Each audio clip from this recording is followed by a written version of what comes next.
ఈ కుంభమేళా అనేది వరల్డ్ మొత్తంలో జరిగే అతిపెద్ద హ్యూమన్ గ్యాదరింగ్. జనరల్గా కుంభమేళలో 6 రకాల స్నానాలు చేస్తారు. దాంట్లో మొదటిది పుష్య పౌర్ణమి, రెండవది మకర సంక్రాంతి, మూడవది మౌని అమావాస్య, నాలుగవది వసంత పంచమి, ఇక ఐదవది వచ్చేసరికి మాఘ పంచమి, ఆరవది మహాశివరాత్రి. 45 రోజుల్లో ఈ 6 రకాల స్నానాలు చేయాలి. జనరల్గా సాధువులు, మునులు, అఘోర్లను దర్శించుకోవడం చాలా కష్టం. కానీ కుంభమేళ జరుగుతున్న సమయంలో వాళ్ళే స్వయంగా దైవ స్వరూపంలో వచ్చి అందరికీ బ్లెస్సింగ్స్ ఇస్తారు. కుంభమేళలో స్పెషల్ అట్రాక్షన్గా వీళ్ళే కనిపిస్తారు. ఎందుకంటే వీళ్ళు బాడీ మొత్తం విభూది రాసుకొని దిగంబరులుగా ఉంటారు కాబట్టి స్పెషల్ అట్రాక్షన్గా కనిపిస్తారు. ఈ అఘోరాలు ఒళ్ళంతా జుట్టు పెంచుకొని చూడడానికి చాలా భయంకరంగా ఉంటారు. వీళ్ళ ఫుడ్ హ్యాబిట్స్, లైఫ్ స్టైల్ చాలా విచిత్రంగా ఉంటుంది.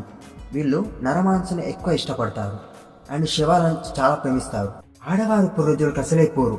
అనుకూలమైన రోజుల్లో శ్మశానంలో క్షుద్ధ పూజలు చేస్తూ ఉంటారు. వీళ్ళ మేజర్ గోల్ మనుషుల కంటికి కనిపించని దేవుణ్ణి లైవ్లో చూడడం. వీళ్ళు ఉండే ప్లేస్ నుంచి కుంభమేళ కొన్ని వందల కిలోమీటర్స్ ఉంటుంది. వీళ్ళు ఒకేసారి చాలా వేల కొద్ది మంది వస్తారు. అయినా కూడా వీళ్ళు దారి మధ్యలో ఎవరికి ఒక్కసారి కూడా కనిపించలేదు. వీళ్ళంతా కుంభమేళ నుంచి వెళ్ళే ప్రతిసారి ఒక 1 కిలోమీటర్ వరకే కనిపిస్తారు. ఆ తర్వాత మానమైపోతారట. హిమాలయస్లో గడ్డకట్టే చలిలో ఒంటి మీద ఏం లేకుండా ఉండాలంటే మనలాంటి నార్మల్ హ్యూమన్స్కి పాసిబుల్ కాదు.